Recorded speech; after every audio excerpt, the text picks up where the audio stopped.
Hello, freak bitches. So Yeah. at any rate, there's a story in there where he talks about talking to this person who's like, he lived in an all-white town, except one of the Klansmen that was dehooded talks about he lived in this all-white town and he was raised very racist and that black people were the worst. And there was one black family, like the Johnsons or whatever, and his father told him all black people are the worst. They're monkeys. They're the worst, except the Johnsons. The Johnsons are good. They're good people. And he had this realization, this like tickle in his brain of like, wait, my father hates all the black people except the black family that he's met. Like all black people are bad except the one group that he's actually met. And that is like the phenomenon of othering, right? It's like, Yeah. oh, black people are bad. Muslims are bad. But actually, my friend Tom, the Muslim, he's nice. But Right. Muslims want to kill me. But Tom over here, he's a good dude. Anyway, I think othering is like one of the big problems that we have.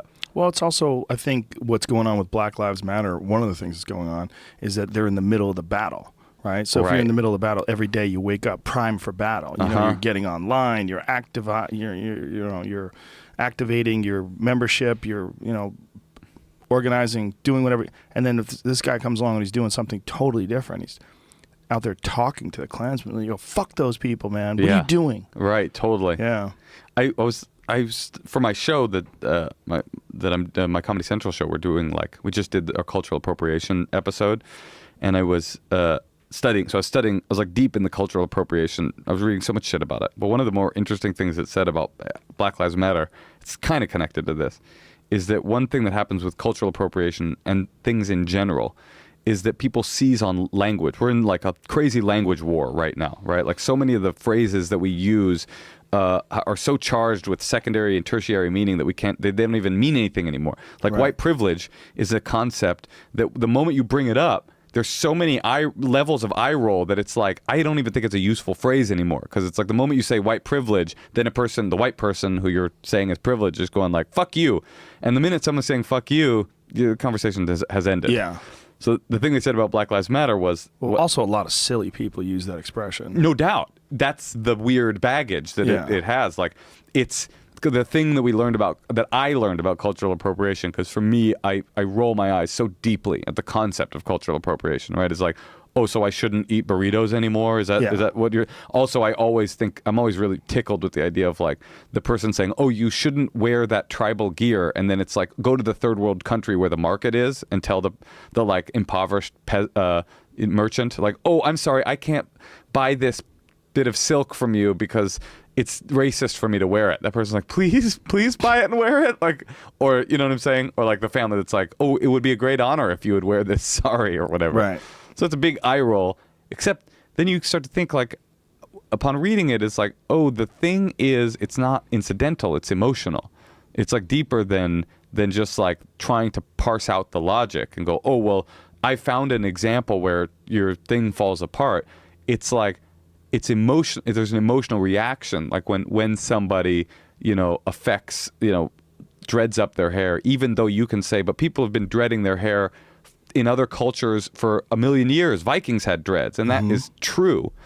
It doesn't matter because the person that's in front of you, that's a black person that's going, I have pain I have this pain that I'm looking at, a person that's affecting my culture without any of the negative parts, right? So you can wear the hair and you can have the dreads. Yeah, but why is that okay just because of the word culture? Because if that's the case with someone else wearing something that you might find offensive, like what if you're a person that's extremely conservative when it comes to dress, and you see a woman in a short skirt and you have pain, should that impose upon that woman's ability to wear that skirt? No, definitely. And I'm not making a case that anybody's pain ought to be automatically adopted as like a behavioral standard, right? That's not really what I learned from this whole discussion. Is it's not really about going, no one is really saying, except the most emotionally kind of inferior, like the person that doesn't have the language to express what they're really saying. Almost no one that I read when I was reading these real like intellectuals and their concepts of cultural appropriation is saying white people should stop doing this stuff altogether. Almost no one. I didn't find one left-wing woke article that said white people should stop adopting the culture of other of people of color. right? Okay. I read a lot of right-wing think pieces that were saying, this is absurd. Why are you telling us to stop adopting these cultures? Isn't all culture a melting pot and all culture borrowing? But not once did I read somebody saying white people stop this altogether. Well, what did you read? So mostly, and I hope I can articulate this well, because I'm not the best advocate for this position, because, like I said, it's one that I struggle with. It's dubious. It's dubious and difficult, and there are ridiculous parts of the cultural appropriation argument. But one thing that, like, it's all connected to historical trauma. It's all deeper. Like, basically, let's see if I can articulate this well. What this one person, and I wish I could find his name actually, but because he deserves it, because he's a really deep thinker about this stuff, was talking about was that, we have racism, right? Racism is a huge word that describes everything from a white person like hugging their purse closer to their chest when a black person walks by, or even like a weird, like, just the smallest little racial weirdness, all the way to lighting a cross on somebody's lawn, to murdering someone. Like, that's all encompassed in racism. So they started trying to, like, parse it out. People are going, oh, when you call someone a racist, right? They go, I'm not a racist. You're calling me a monster. And then somebody will go, oh no, I meant like a systemically racist. It's like you need more specific, right? Okay. Examples. So cultural appropriation is one. White privilege is another. There's all these, like, right, but still, go back to what cultural appropriation. Like, you said that no one was saying don't do it. Right. So what are they doing when they're trying to chop someone's dreads off? Okay, I don't know about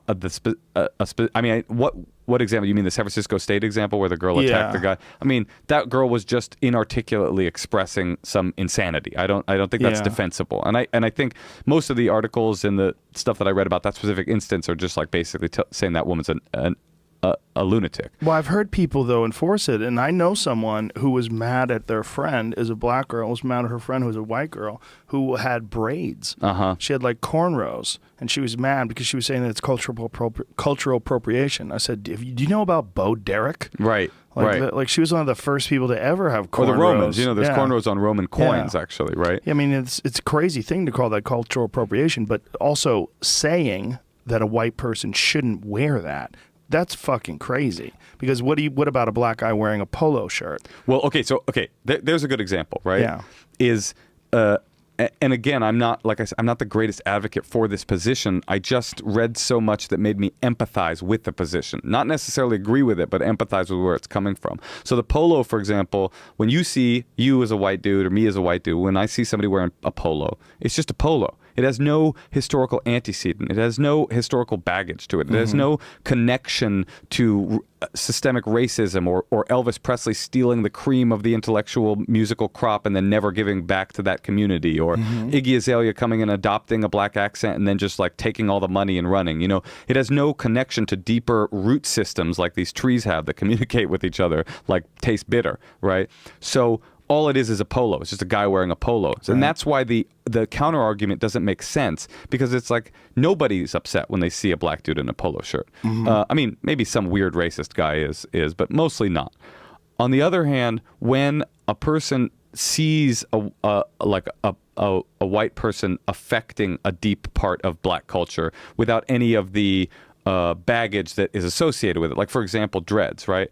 One of the arguments I read a lot is that, like, white people wearing braids and dreads, you get rewarded for it. You look cool. You look awesome. And meanwhile, black women are having a difficult time getting a job because they have black hair.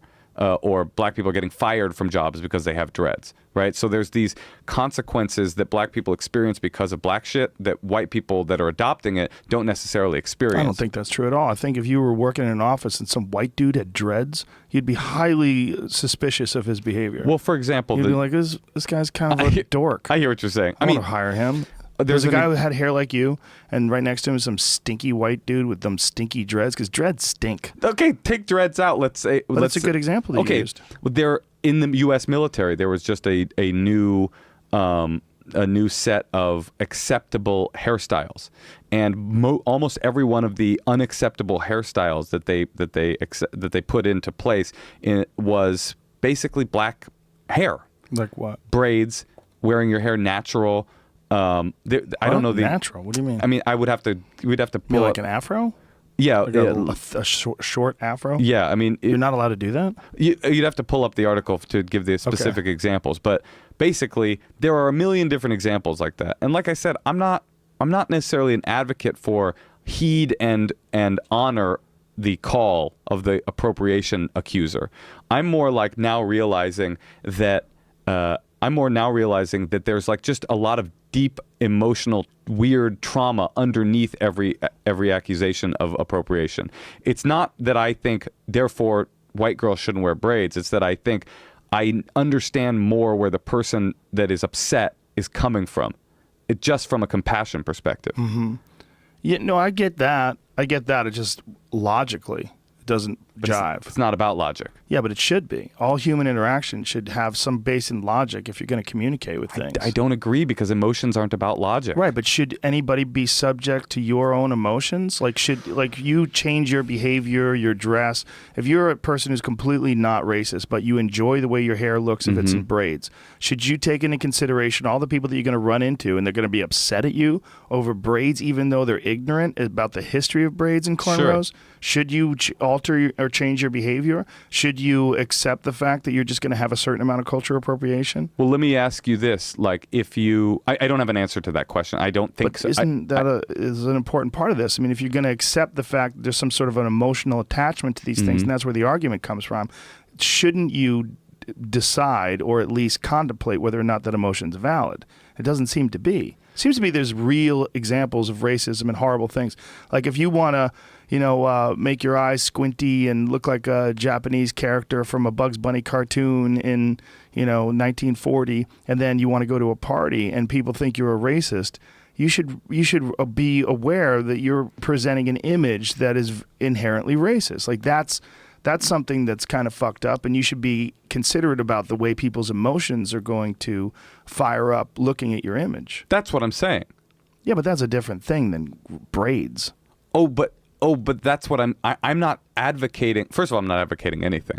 I'm just saying I've delved into this topic enough that I've started to understand where people are coming from when they get activated by this stuff. I understand too, but I think a big part of it is reinforcement in the community that that's acceptable to be upset at people for cornrows or braids. I actually don't disagree with you. I think you're right about that, and yet I think it also is connected to like a legitimate emotional reality that's happening. Like, for example, by the way, logic is very important, and I would say logic is more important than emotion when it comes to communication. But it doesn't, because something is more important, doesn't negate the importance of the other thing. Well, it certainly doesn't solve the situation just by clearly using logic. You might get a certain percentage of the people that agree with you because of logic, but that's more rare than it is common. Right. It's like, would you feel comfortable going to a Native American powwow, with a headdress on? Not even a powwow. There's a powwow next door. No. You can see it, and you're at a music festival. Would you wear an Indian headdress? No, I wouldn't. But the reason why you can't, and the reason why you shouldn't, or the reason why it's an issue, is because the people are marginalized. Let me take my own people. I'm Italian, and my people, for the longest time, there was a lot of anti-Italian racism. My grandfather used to talk to me about it, what it was like coming off the boat.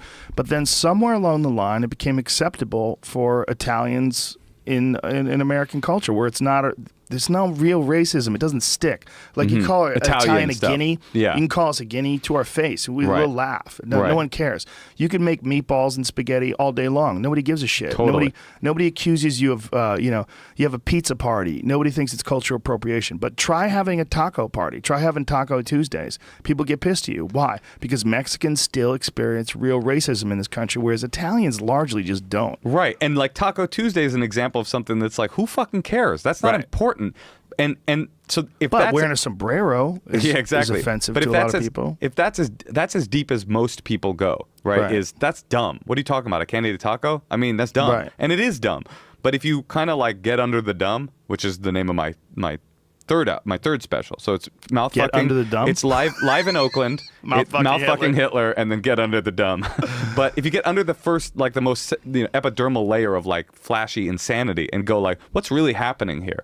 Is like, oh, it's just what you're saying. Actually, you're more woke than you let on, Joe. Interesting. It's like it's really about like power dynamics. It's not really about the appropriation incident, although on some level maybe it is. It's really about the power dynamic underneath it. Well, I think one of the things that we're seeing in universities in particular is people that are exercising the ability to affect change even if it doesn't make sense. I because agree. they have the ability to point out something that they think is incorrect or is unjust, and then they attack it and go after it, and then they see results. Right. And by seeing those results, it's almost in a lot of ways kind of attached to the same idea, like if you're worth X amount of dollars, why do you still chase money? Because you're trying to get the thrill of the accomplishment. There's the game that's going on. And there's a certain amount of game going on trying to get that white kid that you don't even know to cut off his dreads. Whether or not you know that the Romans wore dreads, whether or not you know that the Greeks wore dreads, the Vikings, all these different people had them, it doesn't matter. It's like there's a little tiny white guy, and that girl could yell at that white guy and then chase him with a pair of scissors. Yeah, exactly. It's the incidents are the absurdity, but the conceptual current is somewhat valid. I mean, to some degree. Yeah, I'm sorry. Go ahead. No, but to some degree, like even you, and I think that you're naturally skeptical towards concepts like cultural appropriation because, and I am too, because especially as comedians, it's very easy to see the absurdity. It's so stupid and it's so pointless. Like we can't not adopt each other's cultures. Right. That won't ever happen.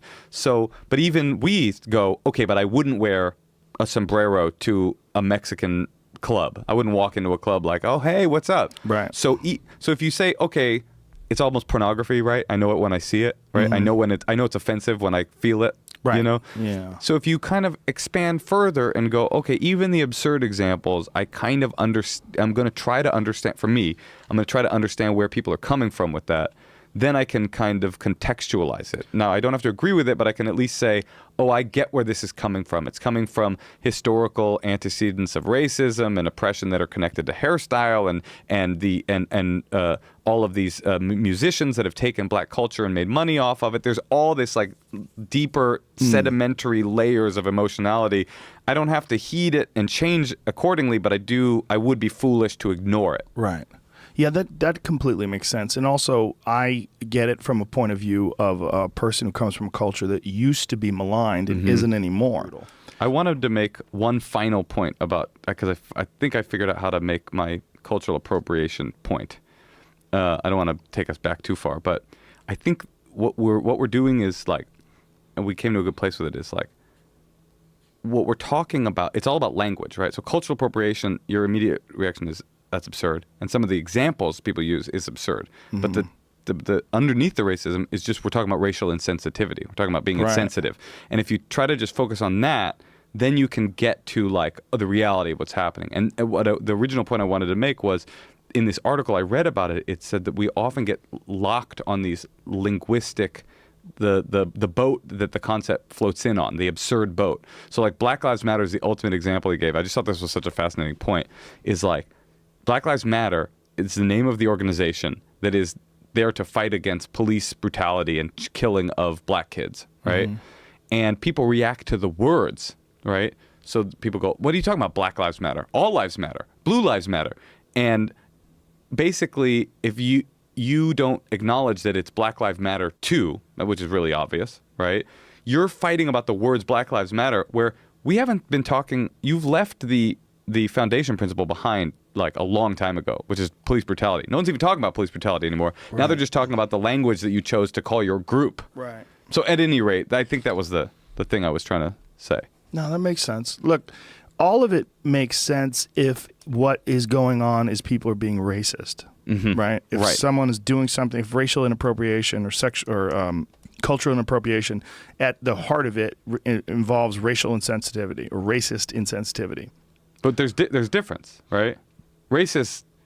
Theoretically racist is, and again, racism is a word that doesn't have a lot of use anymore either, because you describe the same phenomenon of you saying to like your black friend, like, wow, I didn't expect you to be so articulate. You mean well, right?